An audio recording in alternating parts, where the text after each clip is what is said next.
சரி, அதிகாலை தமிழ் நேயர்களுக்கு வணக்கம். நம்ம இப்ப திரைவிமர்சனத்துல பார்க்க போற படம் பரிமளம் அண்ட் கோ. கொன்னுடலாமா? கொன்னா கொலைகேஸ் ஆவாதா? பிரபல ரவுடி வர்கீஸ் மர்ம நபர்களால் கொலை செய்யப்பட்டுள்ளார். பாவனாசமா சர்வநாசமா அப்படின்ற மாதிரி ஒரு டேக்லைனோட அந்த படத்தை வந்து ஆரம்பிக்கலாம். ஏன்னா பாவனாசம் படம் தான் அந்த படத்துடைய கதையோட இன்ஸ்பிரேஷன் அப்படின்ற மாதிரி படத்துக்குள்ளே சில விஷயங்களை பாண்டியராஜ் வந்து சொல்லியிருக்காரு. எப்படின்னா அந்த படத்துல எல்லா கேரக்டரும் வந்து பாவனாசம் படம் பார்த்து அதை பார்த்து நம்ம ப்ரிப்பேர் ஆகிப்போம் அப்படின்ற மாதிரிலாம் சொல்லுவாங்க. அந்த ஐடியா ஒர்க் அவுட் ஆயிருந்துச்சு. படத்தோட கதையை வந்து நம்ம சிம்பிளாக பார்த்துடலாம். சென்னை பட்டினப்பாக்கத்தில் ஒரு 2 மகள்கள் ஒரு மனைவியோட ஒரு நார்மலான ஒரு நடுத்தர குடும்பத்துவாதியாக வாழ்ந்து கொண்டிருக்கிறார் ஜெயராம்.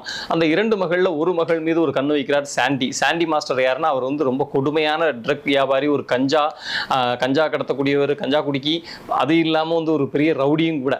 அவர் வந்து ஜெயராம் பொண்ணு டார்ச்சர் பண்ணும்போது ஜெயராம் வந்து சாண்டியை வான் பண்ணுறாரு.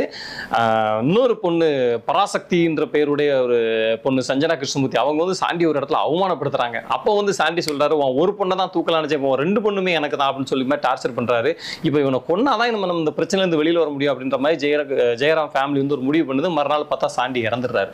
அப்போ சாண்டியை கொண்டது யாரு அப்படின்னா ஃபேமிலியில 4 பேர்ல ஒருத்தர் தான் கொன்னாங்க அப்படின்னு சொல்லி 4 பேருக்குள்ள ஒரு விசாரணை நடக்கு. ஒரு பக்கம் இன்ஸ்பெக்டர் நம்ம மிஸ்கின் வந்து வேற ஒரு ரகத்துல விசாரணை தொடர்கிறார்.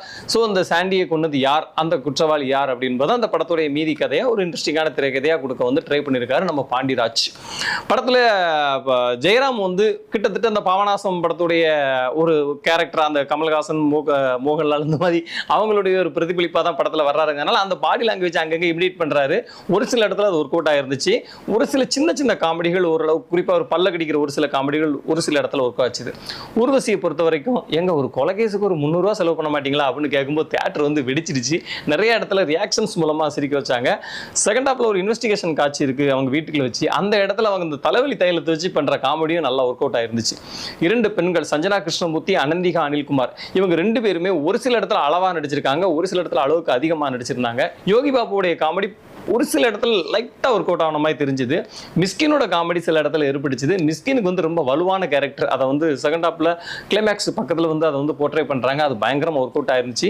அந்த எமோஷனலை தாங்கி அவர் அற்புதமான ஒரு நடிப்பை வெளிப்படுத்தியிருந்தார். ரொம்ப சர்ப்ரைசிங்கா இருந்துச்சு அவருடைய பெர்ஃபார்மன்ஸ். இசையமைப்பாளர் பொறுத்த வரைக்கும் பாடல்கள் பெரிதா கவனம் செலுத்தவில்லை என்றாலும் பின்னணி இசை வந்து ஓரளவு பரவாயில்ல அப்படின்ற கேட்டகரியில் இருந்துச்சு. ஒளிப்பதிவாளர் ஜார்ஜ் வில்லியம்ஸோட சினிமாட்டோகிராஃபி ரொம்ப யதார்த்த மீறாத ஓரளவு ஒரு இன்ட்ரெஸ்டிங்கான ஒரு ஒளிப்பதிவாக தான் இருந்துச்சு. பட்டினப்பாக்கத்துடைய அந்த நிலவளத்தையும் அந்த விஷயத்தையும் ரொம்ப அழகா கேப்சர் பண்ணியிருந்தாரு. திரைக்கதைக்கு நம்ம வரும்போது அந்த 4 பாவனாசம் படத்துல எடுத்துக்கிட்டீங்கன்னா அந்த குடும்பத்து மேல நமக்கு ஒரு பாசம் வரும். ஐயோ இந்த குடும்பம் மாட்டிக்க கூடாதே, இந்த குடும்பம் தப்பிக்கணுமே அப்படின்ற மாதிரி ஒரு பாசம் வரும். கமலஹாசனோட புத்திசாலித்தனத்தை நம்ம லைக் பண்ணிக்கிட்டே இருப்போம், ரசிச்சுக்கிட்டே இருப்போம், வேற லெவல் பண்றான்ல தலைமை அப்படின்ட்டு. இந்த படத்தை பொறுத்த வரைக்கும் என்னன்னா இந்த ஃபேமிலி மேல முதல்ல நமக்கு பெரிய மைனஸ் என்னன்னா அந்த ஃபேமிலி மேல நமக்கு ஒரு எமோஷனல் பாண்டிங் வரவே மாட்டேங்குது. ஏன்னா ஒரு நடுத்தர வர்க்கத்துல வந்து ஒரு சின்ன பிரச்சனை அப்படின்னா அந்த குடும்பம் அப்படி ஒரு பதறம், போலீஸ் கேஸ்னா அந்த குடும்பம்லாம் அப்படி ஒரு பதறம். ஆனா இவங்க யாருமே பதறவே இல்லை, ஜாலியா உட்காந்து ஒருத்தர் மாத்தி பிளாக் காமெடி பண்ணிட்டு இருக்காங்க. அதனால இவங்க மேல ஒரு எமோஷனல் பாண்டிங் வரதுனால இவங்களுக்கு என்ன நடந்தா என்ன அப்படின்ற மாதிரி ஒரு ஃபீல் நமக்கு வந்துருது. திரைக்கதையில் இது ஒரு ரைட்டிங்கா இது ஒரு பெரிய பலவீனமான ஏரியா.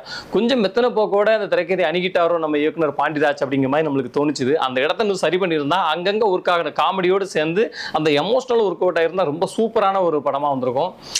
மிஸ் பண்ணிட்டாங்க. ஸோ யூ கேன் கோ அப்படின்னு நம்ம ஸ்ட்ராங்காக அந்த படத்துக்கு பரிமளம் அண்ட் கோவுக்கு சொல்ல முடியலட்டாலும் ஓரளவு ஓகேவான படம் அப்படின்ற அளவில் தான் அந்த படத்தை சொல்ல வேண்டியிருக்கு. முடிஞ்சா ட்ரை பண்ணி பாருங்க. நன்றி, வணக்கம்.